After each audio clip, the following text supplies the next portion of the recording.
Vous êtes dans Business Africa, je suis heureuse de vous présenter cet épisode.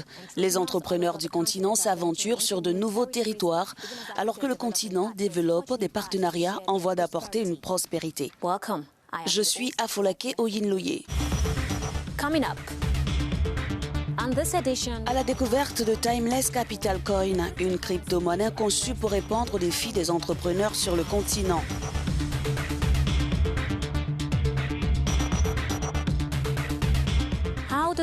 Comment attirer des étudiants et résoudre la question de l'immigration clandestine?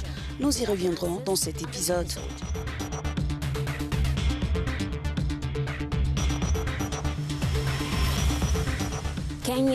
Les exportations de thé au Kenya montrent une résilience extraordinaire de l'économie avec un bénéfice d'1 milliard de dollars.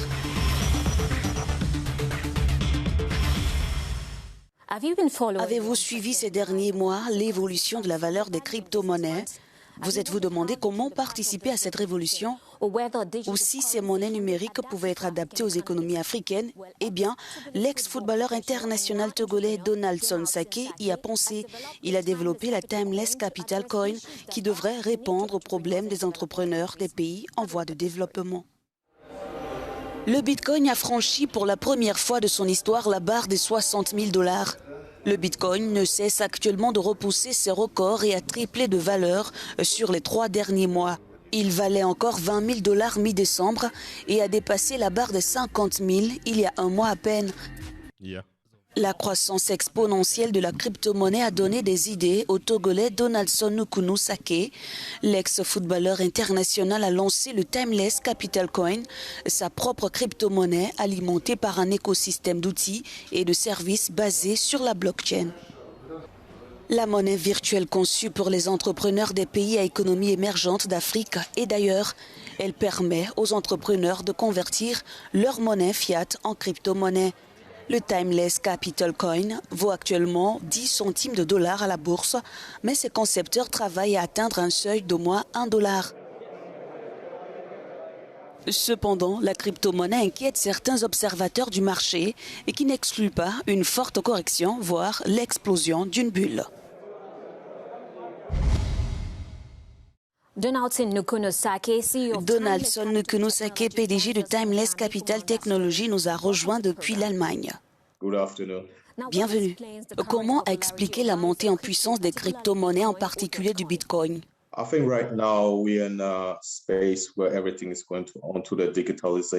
Je pense que nous sommes dans une période où tout se déroule sur le digital.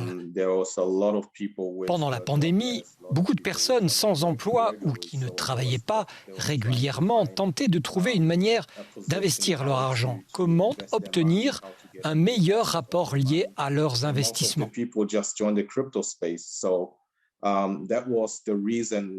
Par conséquent, la plupart de ces personnes ont migré vers l'espace crypto, et en particulier le Bitcoin.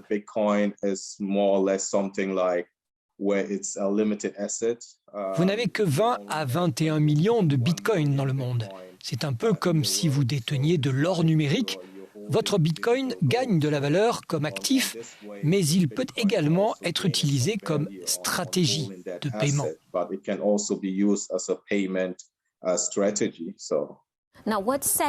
Quelle est la particularité de votre crypto-monnaie et pourquoi des investisseurs devraient justement s'y intéresser? La monnaie capitale intemporelle est davantage basée et axée sur l'écosystème africain. Au cours de ma carrière de footballeur et aussi dès mon retour à la maison, j'ai pris conscience de cela. Un peu comme si les personnes non bancarisées n'ont pas la possibilité d'effectuer des paiements transfrontaliers.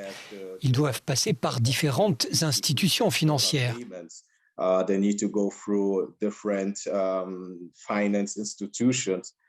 Nous avons donc créé une crypto-monnaie, notre crypto-monnaie Timeless Capital Coin, pour braver d'une certaine manière cette situation et aussi pour que les personnes non bancarisées aient la possibilité de les utiliser davantage en effectuant un paiement avec notre devise.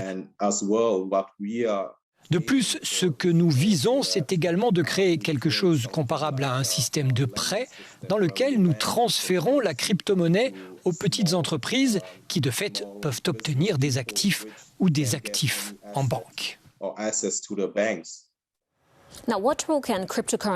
Quel rôle la crypto-monnaie peut-elle jouer dans la résolution des problèmes comme la pauvreté et le chômage des jeunes en Afrique?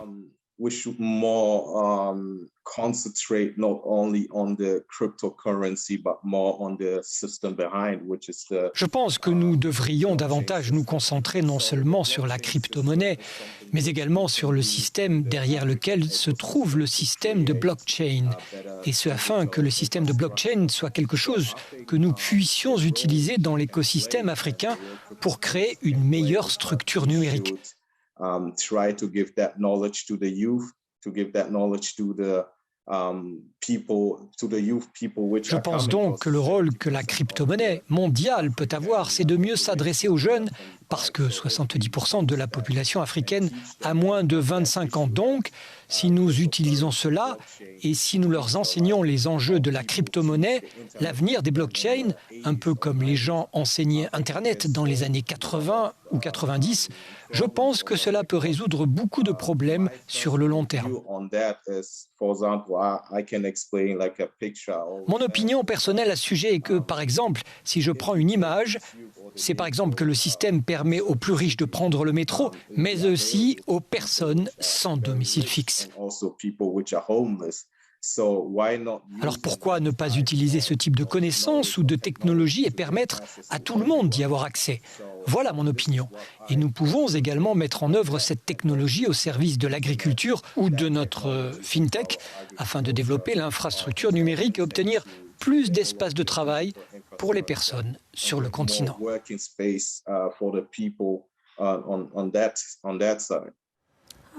Merci à vous, Donaldson Nukunosake. Ça a été un plaisir de vous avoir dans cet épisode. La situation géopolitique de l'Italie serait la cible de plusieurs personnes désireuses de quitter l'Afrique pour l'Europe. Ce pays d'Europe fait face à un afflux d'arrivées sans trouver des solutions au problème de la migration illégale. L'Université Luiss d'Italie veut mettre en place une méthode innovante qui promet une migration légale, une option qui contribuera au développement des pays et réduira l'appétit pour ces voyages risqués et dangereux dans la Méditerranée. Face à la pauvreté et le chômage, l'éducation a longtemps été vendue comme la solution à ces problèmes endémiques qui freinent encore le développement de plusieurs régions du continent africain. Peu étonnant alors que l'Italie, considérée comme porte de l'Europe, explore une approche éducative innovante pour trouver une solution à la crise migratoire en mer Méditerranée. Par le biais de différents réseaux de diaspora, l'Université Louis de Rome met l'accent sur la migration circulaire, un moyen de donner aux ressortissants africains les moyens d'améliorer leurs conditions dans leur pays d'origine.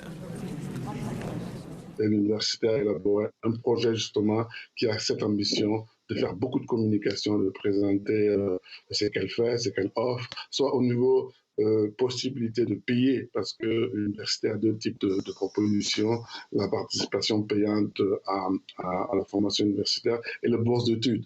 Donc nous, on essaie en tant que diaspora de mettre à disposition nos relais, nos contacts en Afrique pour justement accompagner cette relation avec le continent et lutter justement contre une immigration malheureusement dangereuse pour le continent, parce qu'il y a beaucoup de jeunes qui laissent leur pays pour arriver ici et qui se retrouvent en Italie clandestin et donc qui sont vraiment dans une situation difficile. Ils ne peuvent pas étudier, ils ne peuvent pas travailler. Donc c'est une perte pour l'Afrique et c'est un tournant pour le continent, pour l'Italie par rapport à cette situation-là.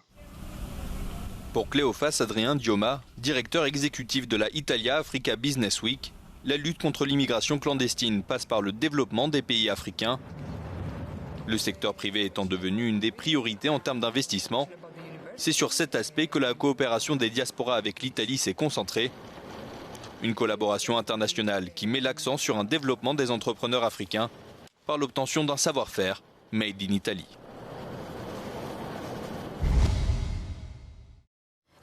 Au Kenya, le thé est le principal produit d'exportation. Alors que le coronavirus a touché l'ensemble du secteur agricole en 2020, l'industrie n'a cessé de se développer au profit des caisses de l'État. Au Kenya, la filière thé a contre toute attente bien résisté à la mauvaise conjoncture engendrée par la pandémie de coronavirus. Contrairement au reste du secteur agricole, la branche a continué de croître durant l'année. Les exportations de thé ont effectivement généré $1 milliard américains en 2020.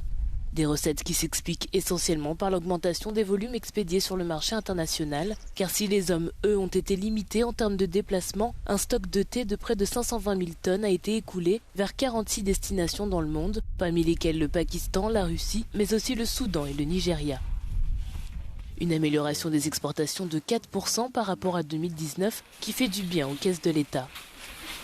La filière thé confirme ainsi son statut de principale culture d'exportation et de seconde source de recettes en devises du Kenya, juste derrière les transferts de fonds depuis l'étranger. Pour rappel, le Kenya produit essentiellement du thé noir, le pays en est d'ailleurs le principal exportateur mondial. C'est tout pour Business Africa cette semaine. Nous espérons que vous avez eu des idées pour faire de votre entreprise une différence dans votre communauté. Merci de nous avoir regardés.